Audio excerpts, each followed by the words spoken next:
Have you ever felt like something inside you is pushing you, even when you know it is wrong? Like a voice that says, do it, say it, take it. But deep inside, another voice feels sad. What if your biggest enemy is not outside you, but inside you? What if I told you you are fighting a war every single day and you don't even see it? No swords, no guns, no knives, just you and your own self. Where do we get angry so fast? Where do we feel jealous? Where do we want people to praise us? Who is teaching us this? It is really us, or is something else living inside us? Have you ever considered that a person can be completely enslaved without a single chain, Right. without, a single prison wall anywhere in sight? It's a terrifying thought. It really is. Mhm. That you could be living in absolute captivity while walking around every single day entirely convinced that you're free. Yeah. Welcome to the deep dive.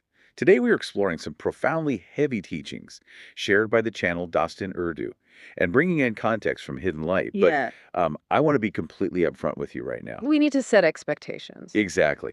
We aren't just looking at historical philosophy today, and we certainly aren't sharing, morning routine life hacks. Far from it. What we are doing is essentially holding up a mirror.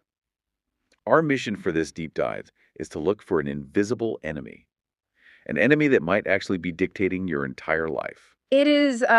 It's a very heavy premise to start with, Right. but it's deeply necessary. I mean, you think about it. We spend so much of our time and our energy fortifying our external lives. Oh, absolutely. We build careers, we intensely manage our reputations, we make sure to lock our doors at night, but you walk through your day thinking you are in control of your heart and your choices. Right. So the core psychological tension that we need to explore today is simply this. Who is actually making your decisions? Because when a sudden flash of anger flares up, Like in traffic. yeah, exactly, in traffic, Or or when a really sharp bite of jealousy hits you out of literally nowhere, or when you feel this overwhelming sudden need to buy something you absolutely don't need, is that actually you? right? Yeah. Is it you or is it your Nafs?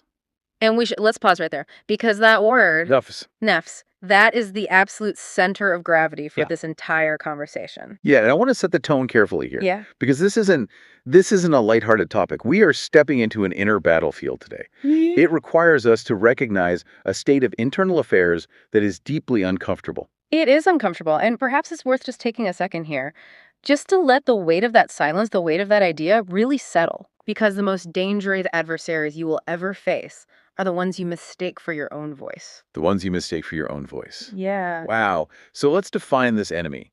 Because, you can't lock it out. No, You can't build a wall to hide from it. You cannot pack up and move to another city to escape it. because it speaks with your tongue. It sees with your eyes. Exactly. What we are talking about here is the ego, the Yeah. lower self. In this specific philosophical framework, it is called the nafs. And how would we define that in, say, modern terms? To put it in modern psychological terms, the nafs is that hidden baseline desire within you that essentially wants to play God. Wants to play God. Right. It is that constant whispering I in your head. It's the voice saying, I am better than them. I want everything right now. I can handle this on my own. I deserve to be recognized. Which sets up this fundamental existential clash.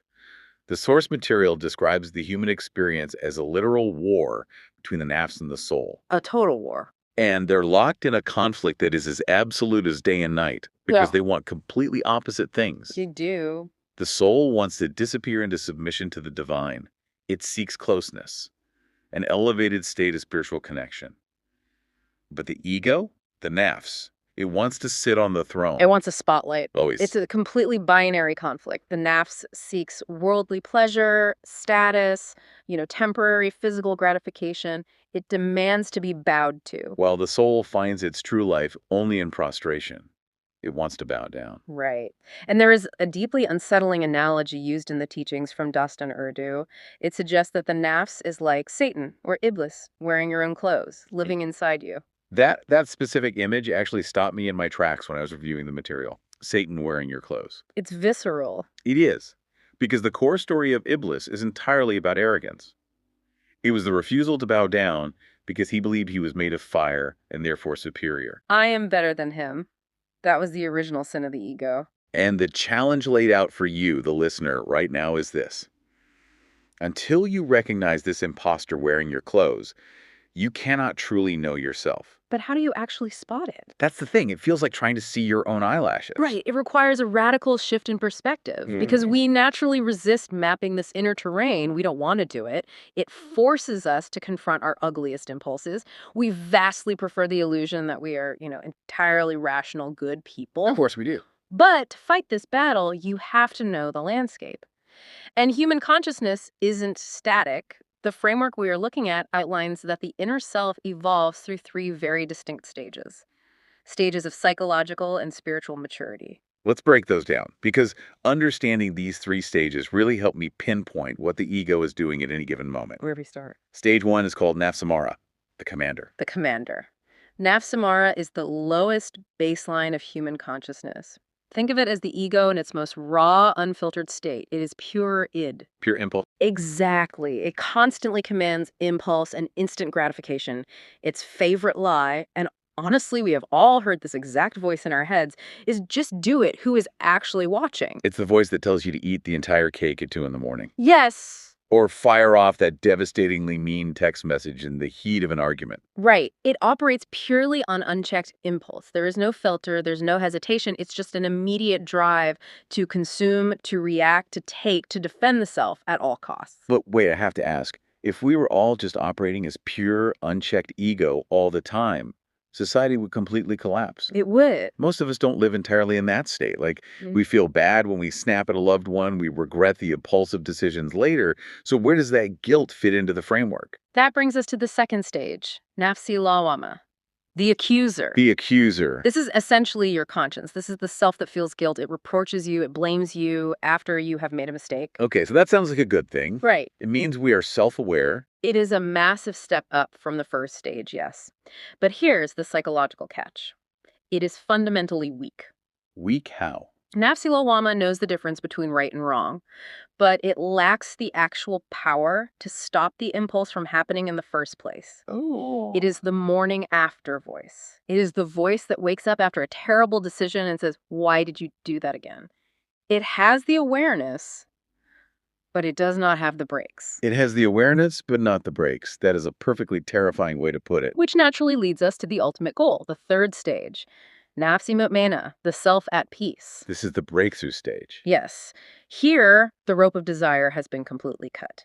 This state of the soul finds peace only in spiritual connection, in divine remembrance. It is a state of total flow and profound internal quiet. There's a beautiful paradox used in the sources to describe this stage, but we need to unpack it. Let's hear it. It says that reaching this state is like being a king while living like a beggar, or being a worldly beggar who feels absolute, unshakable sovereignty like a king.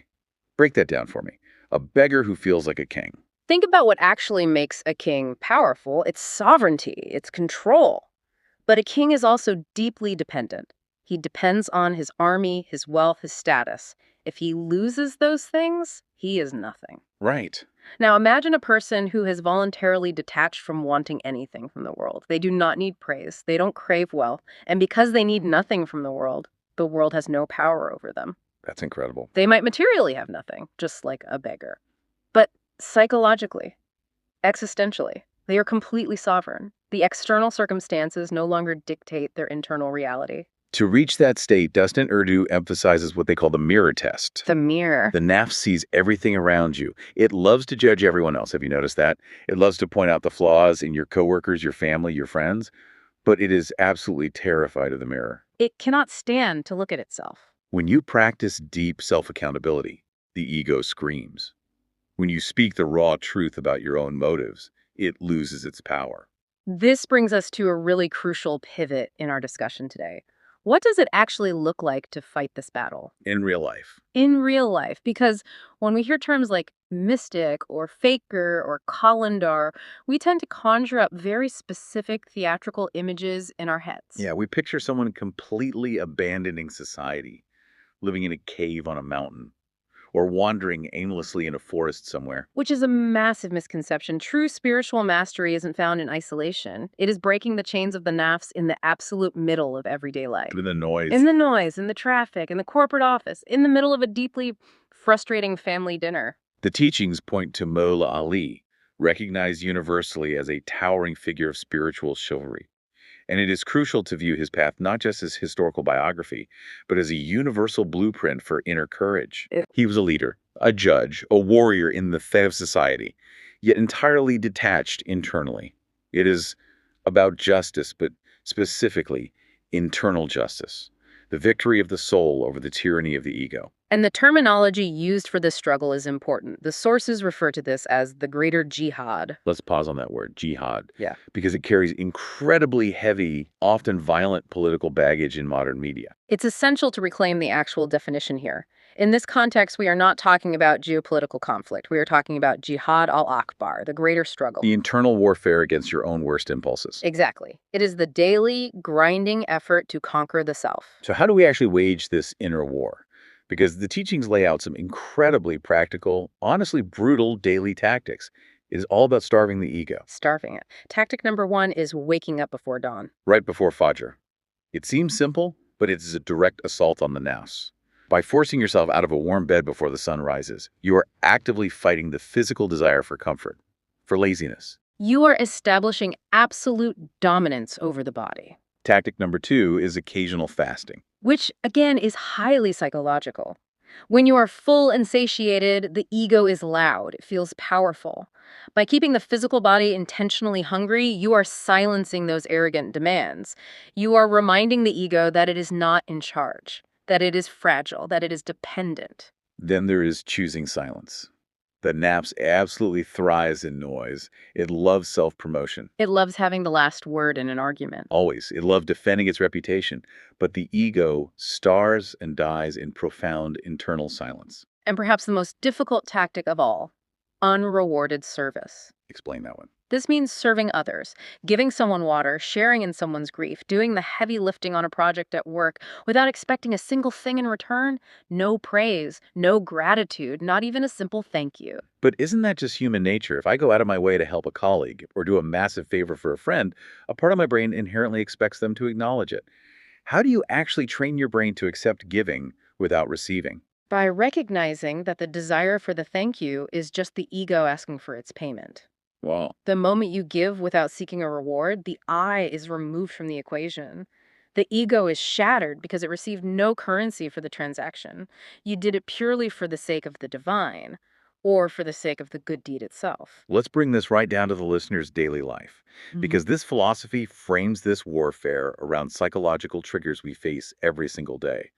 Let's look at what we can call the insult test. Ah, this is a hard one. Think about opening an aggressive email from a coworker, or someone cutting you off in traffic and flipping you off. What happens? The nafs immediately screams, bite back, defend yourself, put them in their place. It is an overwhelming physiological response. Your heart rate spikes. But true strength is remaining utterly silent in that exact moment.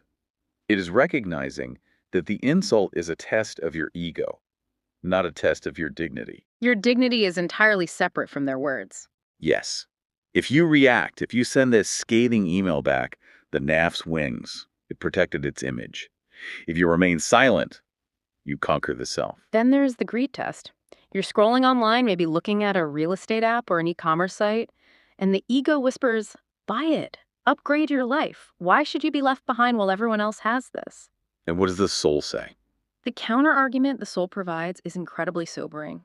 The soul asks, will this go with me in the grave? That immediately cuts through the noise. It's a psychological mechanism to instantly detach from the illusion of ownership. The spiritually mature person holds the world in their hands so they can use it, but never in their heart where it can own them. Okay, here's one that I think will resonate deeply with everyone listening.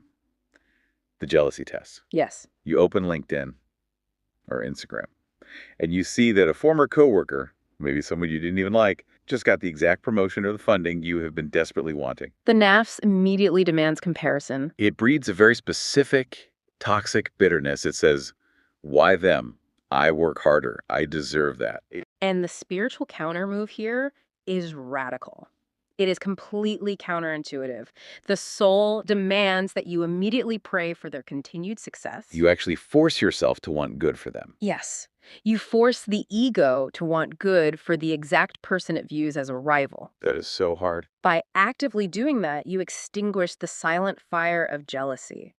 Jealousy is a fire that the Nafs uses to consume you from the inside out. When you pray for their success, you pour water on that fire. Which brings us to the most devious trap of all, the good deed trap. Even when you were doing something genuinely good, giving to charity, helping a friend, the Naf sneaks in the back door and says, "Look how great I am. Look how generous and pious I am." You end up posting about your charity work on social media just to get the likes. Exactly. This is spiritual arrogance, and it is incredibly dangerous because it wears the mask of virtue. The spiritually aware crush this immediately. They reframe the narrative in their minds. They realize they didn't actually produce the good deed, they were merely allowed the privilege of doing it. They were granted permission. Right. They recognize that if they harbor pride for the deed, the merit of it is entirely stripped away. It becomes an act of vanity, not virtue. We have talked a lot about the warfare today, the resistance, the constant starving of the ego. It sounds exhausting. But this is where the philosophy takes a massive, beautiful shift in tone. It does. Dastan Urdu notes that the spiritual warrior has no wealth. They have no physical army. They have no armor against the world.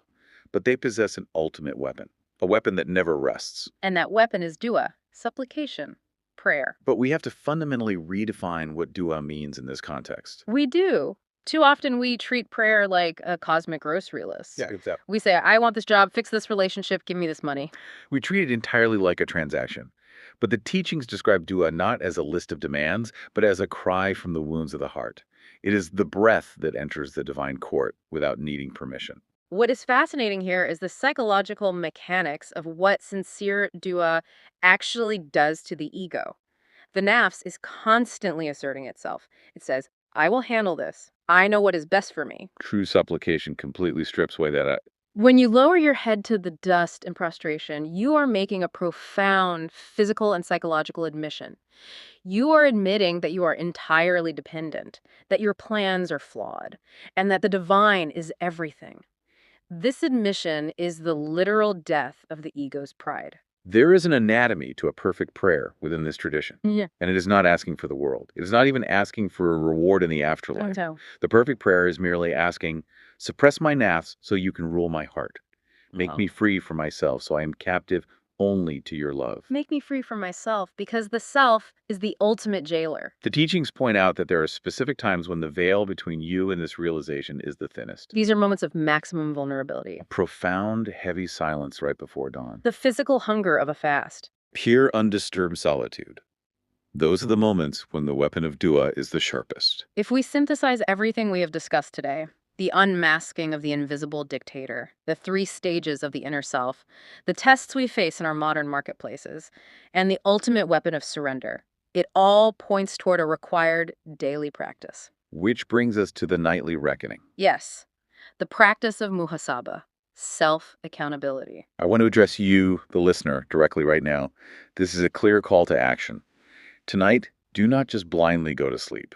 Before you close your eyes, run through the tape of your day. Ask yourself the hard, uncomfortable questions. Where did I lie today? Even a small white lie to protect my image. Where did I feel the sting of jealousy? Did I walk through this day acting on the command of my higher principles? Or was I just reacting to the commands of my nafs? Let this daily washing, this daily confrontation melt the ego. Because the lingering existential truth we are left with is this. The greatest war in the world is not against external enemies or difficult circumstances. It is against your own self. If you win this inner war, you might lose the approval of the world, but you gain profound, unbreakable peace. The philosophy speaks of fana, the complete annihilation of the ego. That annihilation is the only door to baka, eternal, authentic existence. The mirror has been held up today. The invisible dictator has been unmasked. The choice of what to do with the reflection you see is now entirely yours. But this does not have to be the end of your exploration. In fact, if you feel exposed but motivated right now, we strongly encourage you to continue this journey of inner clarity and spiritual freedom. There is so much more depth to these truths. The path of self accountability is not a one time revelation, it is a lifelong practice of returning to the mirror. Seek out more of these profound stories, dive deeper into the incredible well of knowledge at Dust and Urdu, and explore the resources of Hidden Light. Let this deep dive not be the end of the lesson, but the very beginning of your freedom. As you carry these reflections with you into your day, consider this one final thought. What if the moments you feel most fiercely protective of your identity, when you are stubbornly defending your pride, your opinions, and your right to be angry? What if those are the exact moments you are most deeply enslaved? Let that sit with you. The real victory is not when you defeat others. The real victory is when you defeat yourself. When anger comes and you stay calm. When pride rises and you bow down. When the world calls you and you choose God. This is the greatest battle. This is the greatest freedom. And maybe tonight before you sleep, ask yourself one quick question. Who is leading my life? My soul or my nafs? The war is inside you, but so is the light. Choose wisely.